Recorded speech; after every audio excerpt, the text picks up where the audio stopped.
All right, everybody. Hi. Welcome to our second movie review of the day because it is also the second movie we saw this weekend. This is the Nola Nerdpodcast movie review of The Bourne Legacy. Yes. It is also our first movie review where we lifted the fucking blinds in front of us, so there's light. Jesus. And I don't think we're ready for this. We kept opening the other windows, and we're very backlit. We're super backlit. Now I feel like I should shave. Glory. I feel like I should shave more now. I don't know. You should shave You less. guys have full-on beards, and I just have scruff. You should shave less. Yeah. Stubble. Bearded Scruffle. brotherhood. If scruff and stubble are together, it's scruffle. Okay. Scruffle now. Hey, why don't you... Anyway, I'm Matt. I'm Chris. I'm Scott. We're the Nola Nerds, and this is Bourne Legacy. What? All right. I don't participate in that. Scott does not approve of what was. Nope. This episode brought to you by Saga by Brian K. Vaughan. Also, Pat O'Brien. Not brought to you by that. In the Also, French Quarter. Coca-Cola. Obviously, we don't have a lot to say about the Bourne Also, Legacy. Persona 4 Arena. Okay, Bourne Legacy.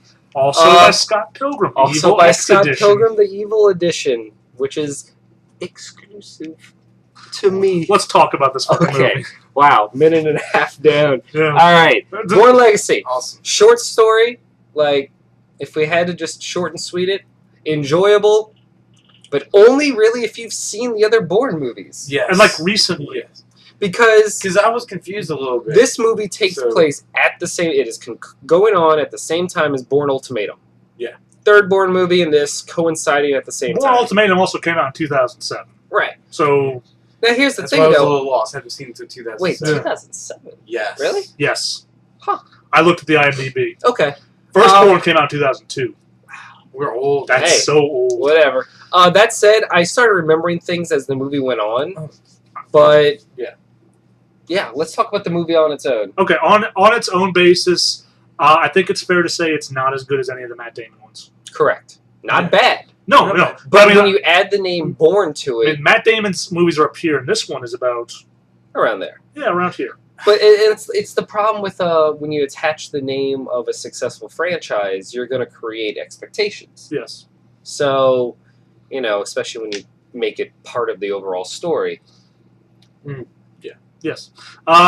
This movie is about another Treadstone agent, Aaron Cross, who is Jeremy Renner. And- Hawkeye, Hurt Locker. Are you done? You want to throw out some more roles he's been in? No, Basically, I think that's all I know. that's all there is. Aaron Cross. There's more. Oh my god. I don't think there's more. Yes. Aaron Cross is a Treadstone operative, and due to Jason Bourne's events, Treadstone's being completely wiped off the planet, and he's the last They're survivor. cleaning house. Yeah. Thanks to Edward Norton's character. Which Well, I'm pretty sure was just playing himself. I really wanted to see more of him. I wanted more of his story. Like we got very little well, other than. We'll get to that complaint. I could care less a little bit because for some reason I liked Edward Norton and it's going down slowly for me.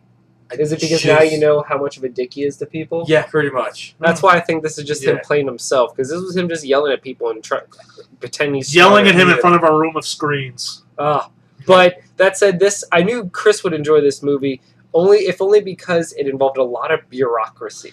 Which, if you listen to our comics podcast, we love the inner workings of fictional organizations. Yes, It's great. The National Assembly Registration Group. Was that it? The NARG. I thought it was like researcher. Yeah, it had the word assembly in it.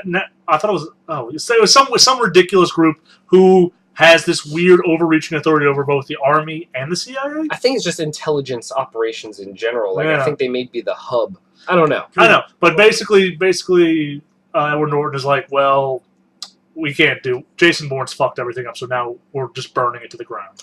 I thought it wasn't so much Jason Bourne as it was the picture of the two people who started the whole thing. It started with Jason Bourne, and when Okay. they found the YouTube video of the two guys, It were like- It was going to Jason lead Bourne back was- to them. Yeah. I Jason gotcha. Bourne Okay. was the gas. catalyst. They were the lighter. yes, I got it.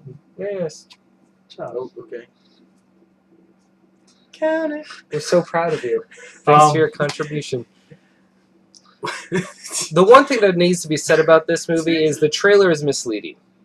This is not nearly as action-packed as the movie trailer would lead you to This believe. movie, this is a common complaint for movies I've seen. This movie's long. It's like It was surprisingly It's long. it's like over 2 hours. Is it? Yeah. Yeah. Yes, it is. was. Yes, it is.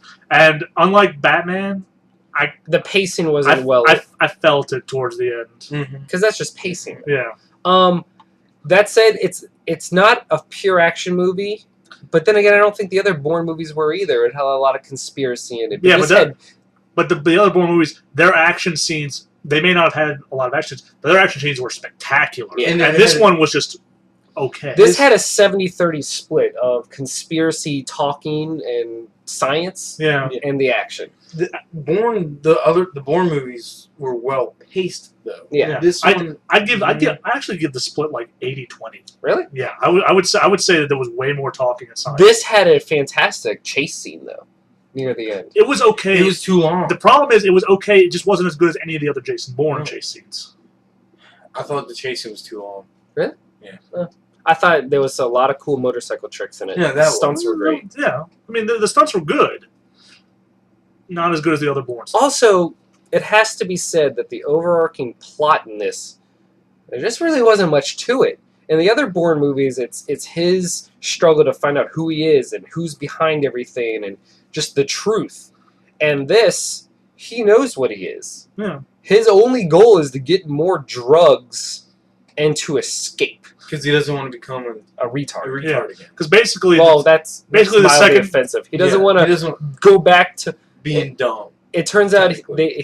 he's like a new line of soldier built on the prototype of Jason Bourne, and they are given 2 pills, green and blue. Green increases his physical abilities, and blue gives him increased cognitive functions, and that was especially important to him because pre-program he had a sub 100 point IQ. Like, he didn't even meet the minimum requirement to join the army. he was 12 points off the minimum requirements to join the army. So he is desperately afraid of becoming stupid again.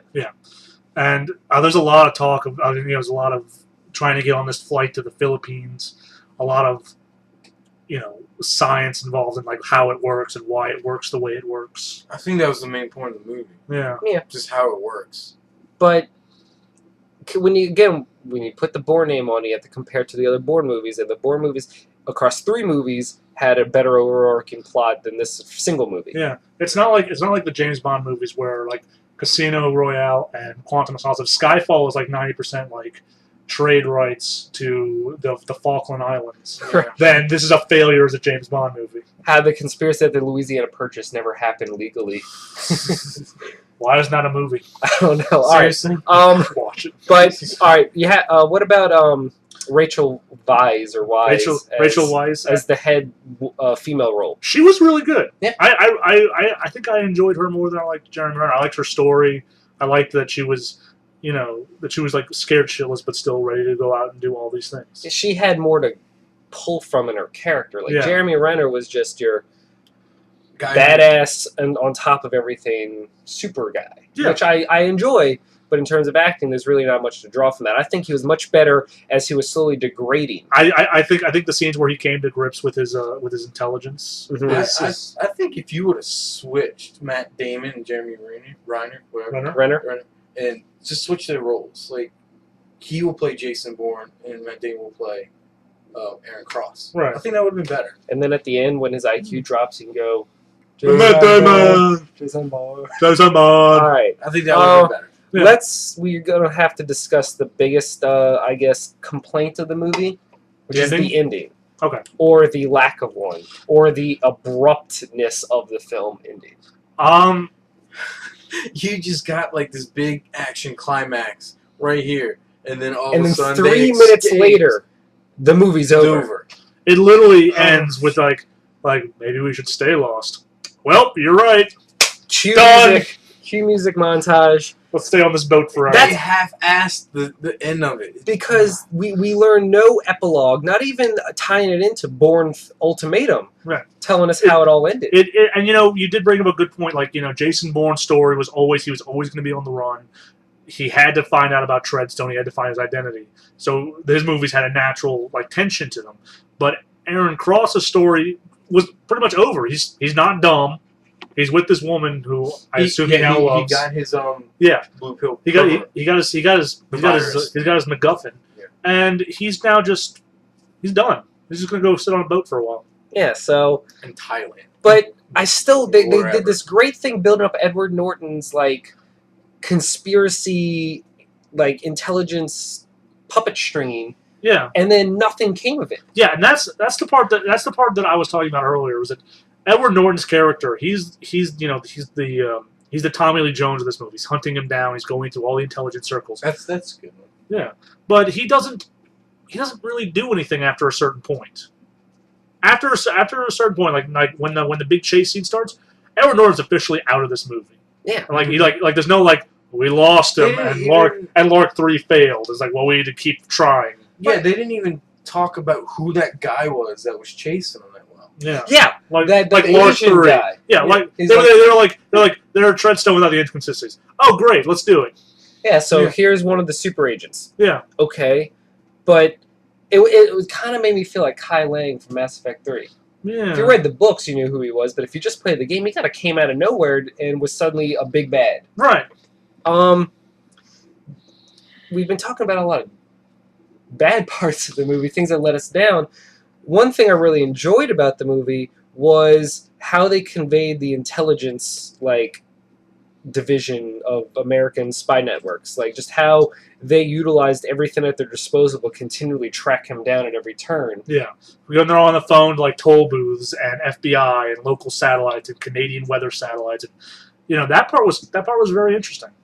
Because even though it's a movie, you can't help but think, this is probably how it really works, if not a little better, actually, in real life. I'm sure. If that's how it actually works, I don't think it would be in a movie. That's why. That's great disinformation. Just putting it out in the movie, so people are like, "Oh, that's no way that's true." Yeah, but it is true. Dun, dun, dun. Is it? Oh, Princess Bride style. Yes, exactly. Thank you. We should probably give our ratings. All right. All said and done, it was enjoyable. It wasn't what the trailers promised, or even what the previous movies promised. A lot of people walked out of this movie. It has to be said. Unfortunately, I think because we enjoyed the talky, explanation, sciencey stuff, but I think a lot of people that went into that midnight, the opening night. We went to see it at 10:55 on Friday. So opening night. Yeah. And for some reason, someone brought their 2-year-old daughter and 4-year-old son with a backpack. Mm-hmm. And then suddenly they had to leave. Well, no shit, because it's 1 a.m. in the morning and they're listening to a lot of talking. And this movie's still going on. So, I don't know. I think the audience, it misled people. I think that's fair. So, but I guess let's go into it. Scott, what do you give it, and would you buy it? I give it an 8. Buy it, I'll wait till all Bourne movies come out in one. They have the first 3 in one package. Well, they might. The Bourne trilogy. They might redo it and add this. I agree. So, and when that drops, I'd give it a 7. I would treat this like the Pirates of the Caribbean, where I would only buy the first 3, and this new one that kind of came out afterwards is kind of an aberration. Okay. I give this a 7.5. I currently already own the Bourne trilogy on Blu-ray. I also own the Pirates. I even bought the 4th one. I enjoyed it. Yeah. That is neither here nor there. I give it a 7.5. I will probably actually end up buying it on day 1, just because I already own the first 3, and I'm a collection whore, and it would kill me to... Besides, the way it's working, it'll probably be coming out roughly around holiday time anyway. That's true. Yeah. So who knows? It might even be part of the holiday sale. I don't know. Yeah. But I'm content. Like it came out and it was all right, but I don't really need to own it. I think if I sat down and watched a Bourne marathon, you wouldn't be a miss. That I would be okay watching Matt Damon, and then after Matt Damon's story ends, I'm done. I don't need to revisit this ever again. Okay, that's fair. We're really hating on this movie. I know. When we talk about it, it's not that bad, but there are problems. And that's the problem. This part of the review is we feel it's our duty, because you're going in expecting a Bourne movie. We want to temper your expectations. Maybe you'll enjoy it more if you don't go in expecting more than we did. It's over 2 hours, so settle in. It's an enjoyable film, but it does not improve upon its predecessors. It's this type of film that you need to be aware of what you're getting into. Right. Yes. Anyway, I'm Matt. I'm Chris. I'm Scott. And we're the Nola Nerds, and tune in next time for more awesome talky stuff.